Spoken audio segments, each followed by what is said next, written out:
So besides trial, not being, not coercing somebody, not torturing somebody, what else would it mean for that individual that's been charged with first degree murder? So yeah, what I wanted to say also, what is pretty funny actually, that in Germany, a defendant is allowed to lie in court, right? That's very different from the US, as far as I know, right? You are allowed to lie in court to the judge and to anyone. That's not illegal. That's not a new crime. In the US, it would be considered a new crime, right? Yep. Yeah. You are allowed to lie to the police as a suspect, right? If you're not, the only exception is you cannot falsely accuse someone else, right? Or help someone else to get away with a crime. That's not allowed. But you can lie about your participation, what you did, what you didn't do, right? There's a big difference between the US and in Europe. Also, it's legal in Germany to escape from prison and to help someone else in prison to escape from prison. That's not a crime.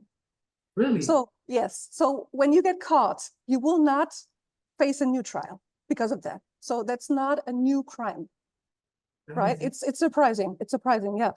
Also, you have the right to refuse to testify against your fiance, not only your spouse, right?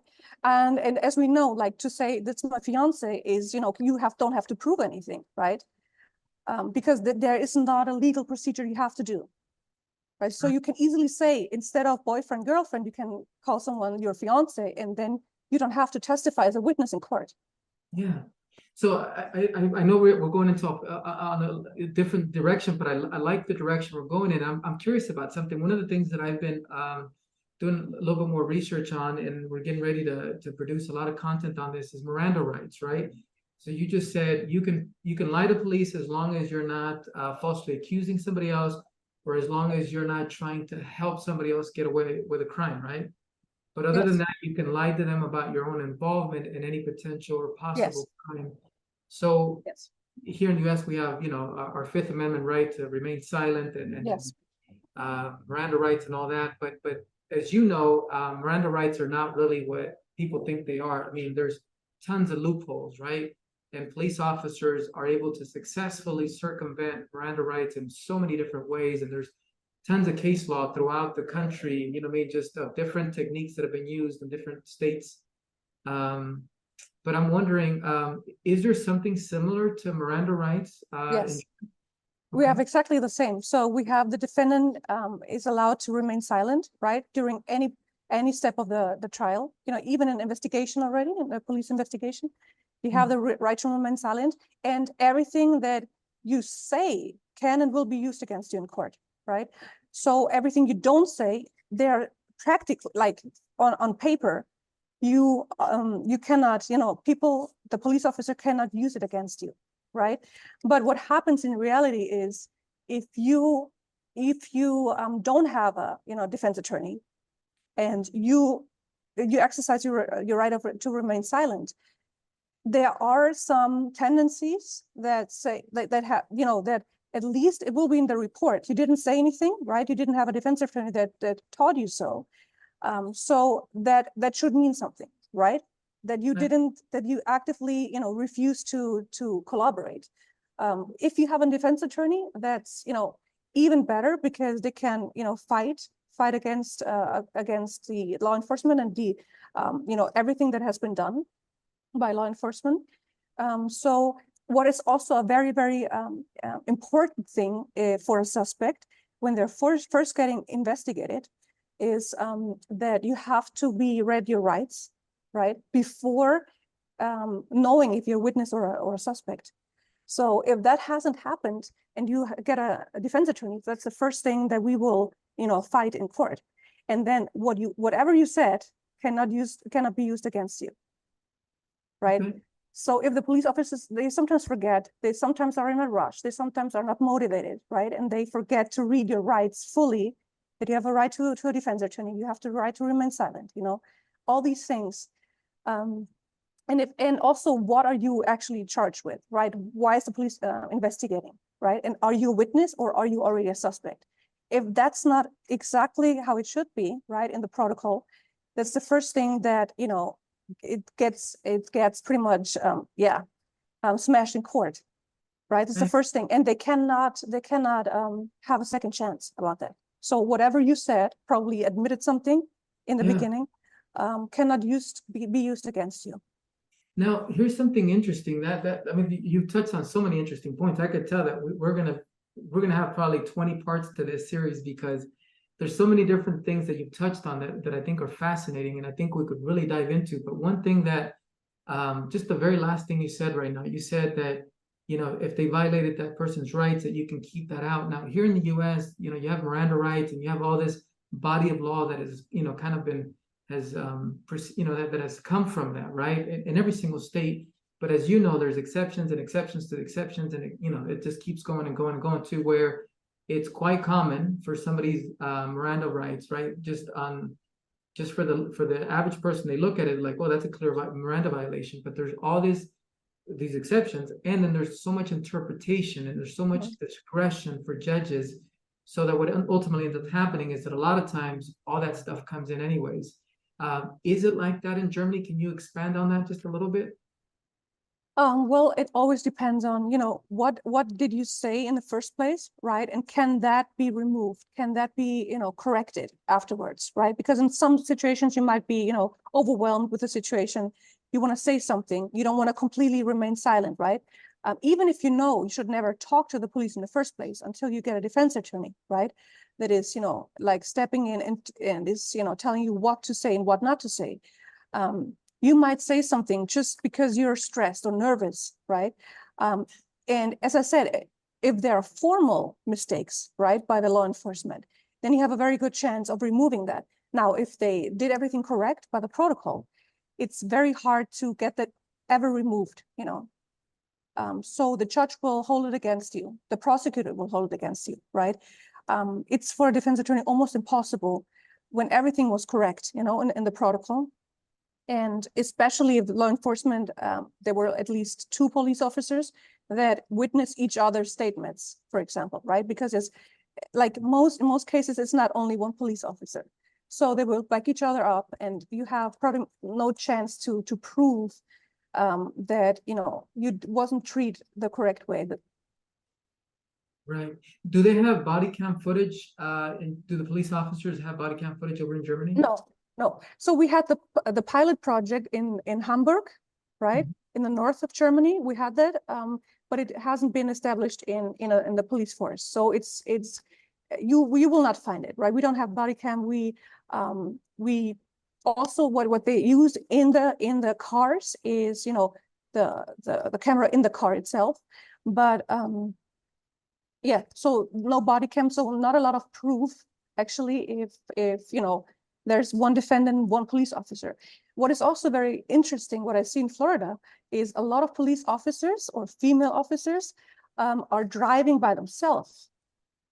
So that's not allowed in Germany. You always have to be at least 2.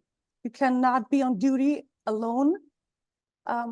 It's one aspect that, you know, is for protection of the you know, officer. But also a big part is to prove actually what happened. Right. Interesting.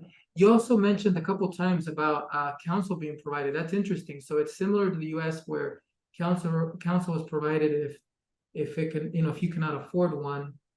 Can you speak to that a little bit? I'd love to know kind of how that differs from the system here in the US. Yes. So the suspect is, as soon as you're getting arrested, right, or as soon as you're subject to investigation, you have to be read your rights, that you are allowed to appoint, like to call your own defense attorney that you want to, right? In the case you don't have one and you say, like, I don't have one, I need one, right? The police has to give you at least a list of you know, public defenders, right? And you can call them through, right? If you say I cannot afford it, right? I cannot afford to pay it myself, then the court will appoint a public defender for you, right? But it's in most cases it's just the fact that they get paid by the court, right? Same as in the US, and it makes it almost impossible for them to be highly motivated or to be extremely ambitious about the case, because the fees that they can actually charge, which is said, are low compared to, you know, what they charge when they're a chosen counsel for a case. Right, right.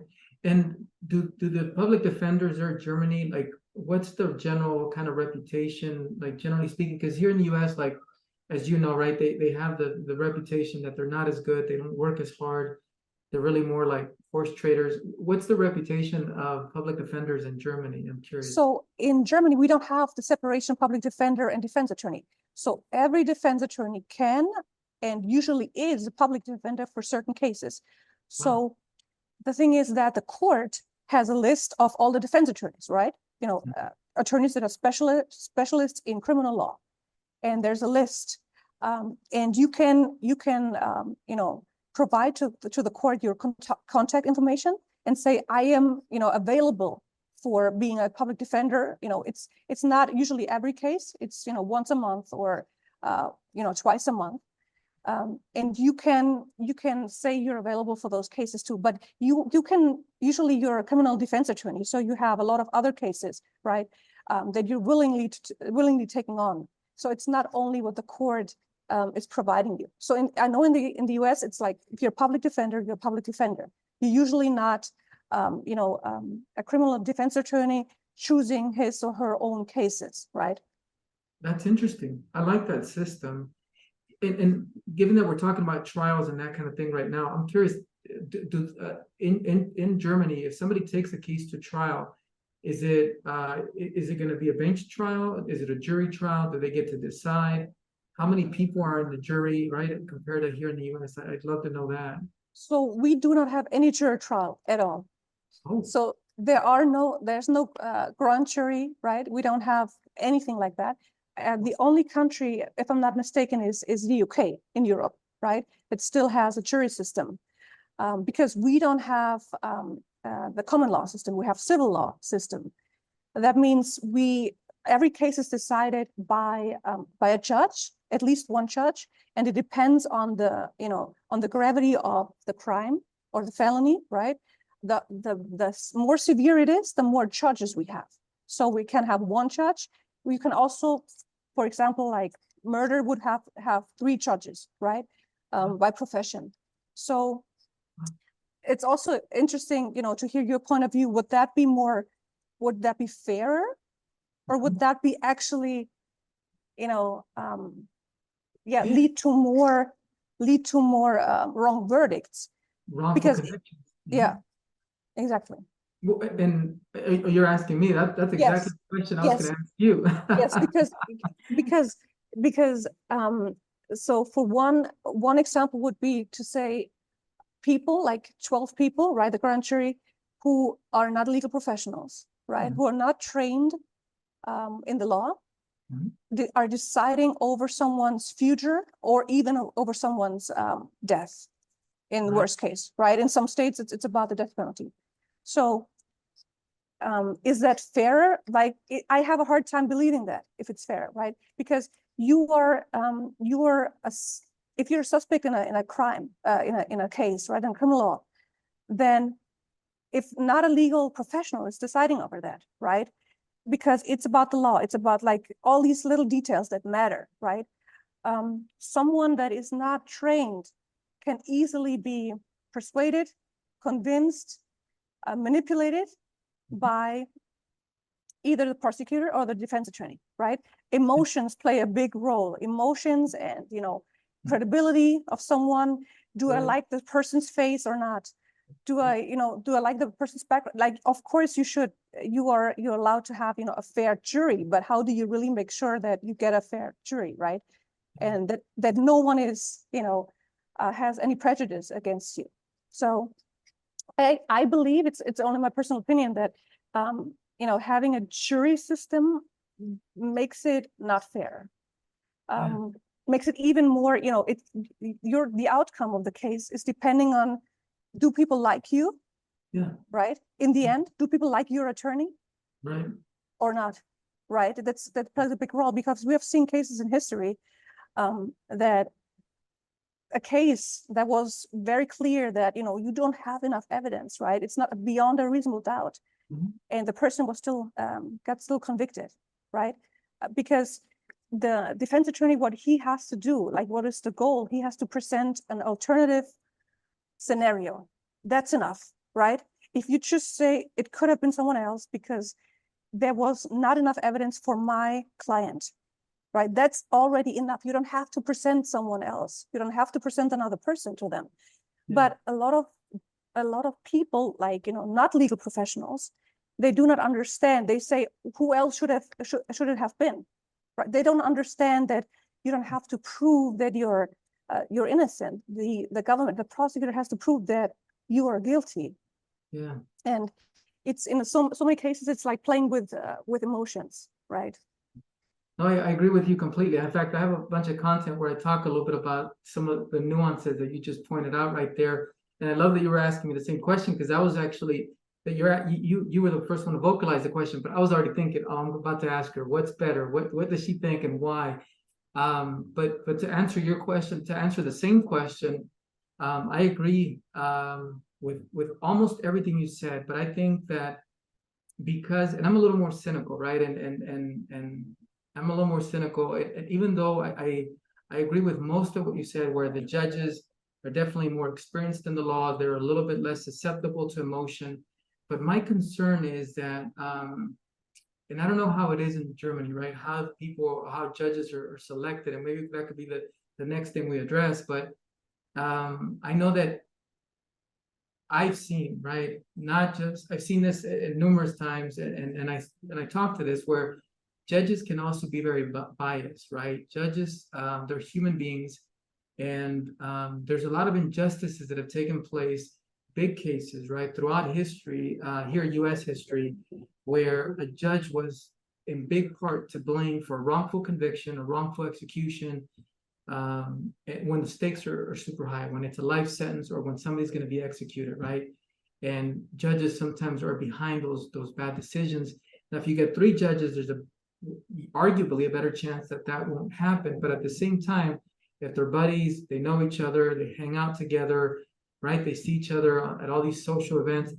There's also they're human, right? So there's also that component where if one of them is among them 3 is the alpha, right? It could be man or woman, but the alpha, the leader of those 3, because of their social kind of interactions and social outside the court type relationships, it would be very easy for the other 2 judges or one of those, right, to maybe have some doubts or reservations, but because of his relationship to that other judge, he could easily buckle, just like any human being might. Now, that's not to say that would always happen, but the risk is there.